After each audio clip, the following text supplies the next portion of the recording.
Hello everyone, हाय। आप सभी को दीप्ति शेखर का नमस्कार। आज की वीडियो में मैं आप लोगों के साथ एक बहुत ही अनोखा real life therapy case share करने वाली हूँ, जिसको सुनकर आप भी हैरान रह जाएंगे। वैसे मेरा इरादा तो था कि मैं आप लोगों को रिकॉर्डेड वीडियो दिखाऊं, ताकि आप खुद से देखो कि एक थेरेपी सेशन किस तरह से होता है और किस तरह के अनोखे केसेस, किस तरह का अनोखा काम इन थेरेपी सेशंस में होता है। मगर मेरी जो लेडी क्लाइंट थी, जो इस थेरेपी के लिए आई थी, उन्होंने मुझे इस रिकॉर्डेड वीडियो को रिलीज़ करने की परमिशन नहीं दी। हालांकि हमने उनके फेस को पूरी तरह से हाइड कर दिया था, उनके नाम को स्क्रीन से हटा दिया था। फिर भी उन्हें डर था कि लोग उनकी आवाज़ से पहचान लेंगे उनको, because she is a popular lady doctor. तो हालांकि हमने बाद में उस वीडियो पे और मेहनत की और हमने उनके वॉइस को भी काफ़ी चेंज कर दिया था, मगर फिर भी शायद वो डर गई और उन्होंने परमिशन नहीं दिया मैं रिलीज़ करने के लिए। तो आज की कहानी, आज का वीडियो इस पर्टिकुलर केस के विषय में है। तो ये केस लगभग 10-12 दिन पहले का है, जब एक लेडी डॉक्टर मेरे पास आई, क्योंकि उन्हें अपने आसपास शैडोज़ दिख रहे थे। उन्हें हर वक्त किसी का प्रेजेंस फील होता था। जब वो लैपटॉप लेके काम करने बैठती तो स्क्रीन पे उन्हें किसी का शैडो दिखता, और जब पीछे मुड़कर देखती तो वहाँ कोई नज़र नहीं आता। चाहे वो घर में होती या हॉस्पिटल में, हर वक्त उन्हें अपने आसपास एक स्ट्रॉन्ग प्रेजेंस, शैडोई मूवमेंट उन्हें दिख रहा था। तो इसी वजह से वो थेरेपी सेशन के लिए आई थी। तो सेशन के दौरान मैंने उनको हिप्नोटाइज़ किया and I decided to check her aura. Now ये एक टेक्निक है जिसमें हम आपके ऑरा को चेक कर सकते हैं। ऑरा यानी हमारे चारों तरफ एक हमारा और एक ग्लो होता है, एक एनर्जेटिक फील्ड होता है, जिसको हम हिप्नोटाइज स्टेट में देख सकते हैं। ऑफ कोर्स नॉर्मल खुली आंखों में तो इन चीज़ों को हम देख नहीं सकते, मगर हिप्नोटाइज स्टेट में बंद आंखों से हम इस ऑरिक फील्ड को देख सकते हैं, इसके कलर को पहचान सकते हैं। तो जब मैंने इस लेडी को ऑरा देखने को बोला तो उन्होंने बताया कि शोल्डर बिलो उन्हें बहुत अच्छा एक गोल्डन ग्लो दिख रहा था, मगर शोल्डर अबव उन्हें डार्कनेस दिखाई दिया। उन्हें वो ऑरा का ग्लो, वो कलर दिख नहीं रहा था। तो मैं समझ गई कि कुछ तो है उनके शोल्डर अबव हेड एरिया में, जिसने उनके नेचुरल जो ऑरिक ग्लो है उसको कवर करके रखा हुआ है। तो एज अ थेरेपिस्ट मैंने कमांड दिया कि जो भी वहाँ पे प्रेजेंट है उनके सर के एरिया में, वो मूव करके अपनी प्रेजेंस को दिखाए। और जैसे ही मैंने ये कमांड दिया, this lady became very restless and उन्होंने बोलना शुरू किया कि मैं कुछ भी चेक नहीं करना चाहती, मैं कुछ नहीं देखना चाहती, मैं उठ जाऊँ क्या? एंड आई नोटिस्ड कि उनकी वॉइस का टेक्सचर बदल चुका है। She is very restless. और ये डॉक्टर जो थेरेपी सेशन के लिए परेशान थी, जो चाहती थी कि उनका सेशन जल्दी हो जाए, नाउ वो बोल रही है कि मैं उठ जाऊँ क्या? मुझे कुछ चेक नहीं करना है, मैं कुछ देखना नहीं चाहती। So this was a very clear indication कि उनके थ्रू कोई और मुझसे बात कर रहा है। और मैंने डायरेक्टली उससे पूछना शुरू किया कि ये कौन बोल रहा है, मुझसे कौन बात कर रहा है, ये जो भी है अपना नाम बताओ, मुझसे बात करो। तो आप समझ ही गए होंगे कि इस लेडी डॉक्टर के अंदर कोई किसी दूसरे पर्सन की एनर्जी मौजूद थी, और शोल्डर एंड अबव इस हेड एरिया में मौजूद थी। अब जो मैं पूरी कहानी बताने वाली हूँ, ये इस बंदे की कहानी है जो इसने खुद से मुझे बताई। तो चलिए जानते हैं कि ये बंदा कौन था, क्या था और कैसे इस लेडी की बॉडी में ये आ गया। तो ये एक बिहार का लड़का था, बिहार की किसी गांव का रहने वाला था, और ये नौकरी की तलाश में किसी और स्टेट में आया था। वहाँ उसके कुछ फ्रेंड्स बन गए थे और एक दिन पिकनिक मनाने के लिए अपने 3 दोस्तों के साथ वो कहीं बाहर घूमने गया। अब ये जो इसके 3 दोस्त थे, इसके इरादे अच्छे नहीं थे, और वो तीनों दोस्तों ने प्लान किया हुआ था इसको मारने का।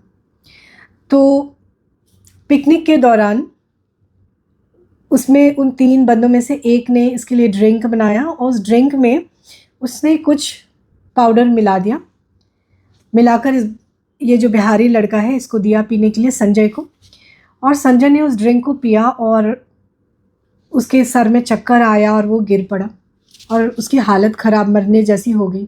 फिर उसने बताया कि उसके तीनों दोस्त चेक करने आए उसको, उसकी नाड़ी चेक किया देखने के लिए कि ये मरा या नहीं, और एक ने कहा कि नहीं ये अभी तक मरा नहीं है पूरी तरह, और वो तीनों चले गए खाने के लिए। बैठकर एंजॉय किया, खाया पिया इसके दोस्तों ने, और खाने के बाद जब ये आए तब तक तो संजय मर चुका था।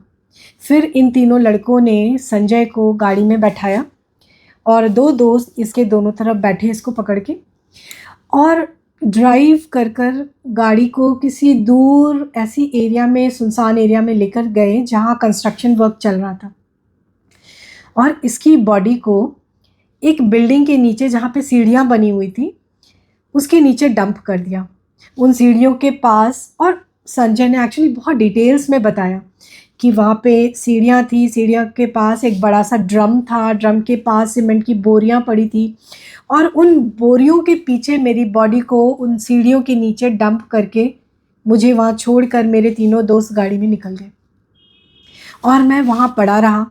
मैं अपनी बॉडी में घुसने की बहुत कोशिश करता रहा मगर मैं घुस नहीं पा रहा था, तो मैं अपनी ही बॉडी पे मैं लेटकर थककर सो गया। और लगभग 2-3 बजे एक बंदा आया जिसने मेरा एक हाथ पकड़कर, यहाँ तक बताया कि मेरा लेफ़्ट हाथ पकड़कर मुझे मेरी बॉडी को खींचकर किनारे लेकर आया, और इस बंदे ने पूरी तरह से सर घुमा घुमा के हिलाकर कुछ तंत्र मंत्र पढ़े और मुझे बोतल में बंद कर दिया, और बोतल में बंद कर कर मुझे पॉकेट में डालकर वो अपने घर आ गया। यहाँ मैं बोतल में काफ़ी दिन तक बंद पड़ा रहा, और मैं देखता था कि इस बंदे के घर में कई लोग आते जाते हैं। एक दिन मैंने देखा कि इस बंदे के घर में ये जिस लेडी के बॉडी में मैं हूँ उसकी ननद आई, और आई तो इस बंदे ने मुझे बॉटल से निकाला और मुझे कमांड दिया कि मैं इस लेडी के साथ चला जाऊं और जो ये लेडी बोलती है मैं वो करूं। फाइनली मैं इसकी ननद के साथ, मुझे भेजा गया। इसकी ननद ने मुझे अपने मोबाइल पे ये जो लेडी डॉक्टर है इसका फ़ोटो दिखाया, और उसने मुझे बताया कि तुम्हें इसके अंदर जाना है और इसकी ब्यूटी को डिस्ट्रॉय करना है, इसके वेल्थ को ख़त्म करना है, इसके इनकम को कम करना है, और इसके हेल्थ इश्यूज़ क्रिएट करने हैं बॉडी में। और ये इंस्ट्रक्शंस देकर मुझे इस लेडी के अंदर भेजा गया और मैं इसके अंदर आ गया। और उसने ये भी बताया कि लगभग 1.5-2 सालों से मैं इसकी बॉडी में हूँ। तो इनिशियली तो वो जाने को भी तैयार नहीं था कि ये तो मेरी जगह है, मैं तो बरसों से यहाँ रह रहा हूँ, मैं क्यों जाऊँ। मगर जब मैंने उसको रिमाइंड कराया, उसको अपनी डेथ दिखाई कि किस तरह से उसकी डेथ हो गई, because he had no realization of death. जब वो डिस्क्राइब भी कर रहा था तो ही वॉज कन्फ्यूज्ड कि मेरे फ्रेंड मुझे वहाँ छोड़ के चले गए हैं, मैं तो उस गाड़ी के पीछे दौड़कर भाग रहा हूँ कि मुझे छोड़कर क्यों जा रहे हो, मगर मेरी बॉडी यहाँ पड़ी है तो मैं दौड़कर आया हूँ कि शायद मैं बॉडी में घुस जाऊँ तो मैं उठ जाऊँगा, मगर मैं घुस नहीं पाया, तो ये क्या हो रहा है मेरे साथ। सो ही वॉज इन कन्फ्यूजन। तो थेरेपी सेशन के दौरान जब मैंने उसको रियलाइज़ कराया कि हिज लाइफ इज़ ओवर, उसकी डेथ हो चुकी है, वो सिर्फ इन एन एनर्जी फॉर्म वो एग्जिस्ट कर रहा है और इस लेडी के बॉडी में अब रह रहा है, तो he became very restless to go कि नहीं तब मुझे जाना है, मैं यहाँ रहना नहीं चाहता। और हम इन द थेरेपी सेशन हमने उसको उस तांत्रिक के चंगुल से रिलीज़ कराया। हमारे अपने टेक्निक्स होते हैं जिससे हम ये कराते हैं। सो जब मैंने उसे रिलीज़ कराया और मैंने उसकी मेमोरी वापस की, मैंने उसको याद दिलाया कि देखो तुम्हारी डेथ हो चुकी है, this is your body, you can see your body, उन सीढ़ियों के नीचे पड़ी है, सीमेंट की बोरियों के पीछे, उस ड्रम के पीछे। दिस इज़ योर बॉडी जो अब रही नहीं, और तुम सिर्फ एक एनर्जी हो, और जो तुम्हें स्लेव बना के तुमसे काम कराया जा रहा है, और ये जो बंदा है जो तांत्रिक है वो तुम्हारा मालिक बना बैठा है, तुमसे काम कराया जा रहा है, तुम्हें बांध के रखा हुआ है किसी और के अंदर। क्या तुम्हें यही चाहिए? When he realized all this, तो ही वॉज रेस्टलेस, कि नहीं मुझे जाना है, मुझे रिलीज़ करो। सो थेरेपी सेशन में फाइनली हमने उसको रिलीज़ किया और वो डॉक्टर की बॉडी से फाइनली निकल गया and we helped him leave and pass on to the next realm, जहाँ उसे डेथ के बाद एक्चुअली चले जाना चाहिए था। तो फाइनली डॉक्टर को भी रिलीफ मिला। तो ये वीडियो इतना इम्पॉर्टेंट था, मुझे लगा ये रिकॉर्डिंग बहुत इम्पॉर्टेंट है और आप व्यूअर्स के सामने ये रिकॉर्डिंग जानी चाहिए। बट माय बैड लक कि डॉक्टर ने मुझे परमिशन नहीं दी। और मैं चाहती हूँ आप व्यूअर्स, अगर आप कमेंट सेक्शन में आप डॉक्टर से रिक्वेस्ट करें कि वो वीडियो मैं रिलीज़ कर सकूँ। इफ़ मेरी बात तो डॉक्टर ने सुनी नहीं, शायद वो आप लोगों की बात सुन लें, तो प्लीज़ डिस्क्रिप्शन बॉक्स में रिक्वेस्ट करें डॉक्टर को कि वो मुझे परमिशन दे के मैं इस वीडियो को रिलीज़ कर सकूं। पर ये वीडियो इसलिए भी इम्पॉर्टेंट है क्योंकि मैं बताना चाहती हूँ आप व्यूअर्स को कि देखिए इस तरह का काम एक्चुअली होता है। इस तरह से जो डेथ के बाद कई बार एनर्जीज़ को ट्रैप करके, एनस्लेव करके उनसे उल्टे सीधे काम कराए जाते हैं और ऐसे में उनकी मेमोरीज़ को वॉश आउट कर दिया जाता है। तो जो बंदा ट्रैप्ड होता है उन्हें कोई आइडिया ही नहीं होता है कि मेरी डेथ होगी और मुझे चले जाना चाहिए, राइट।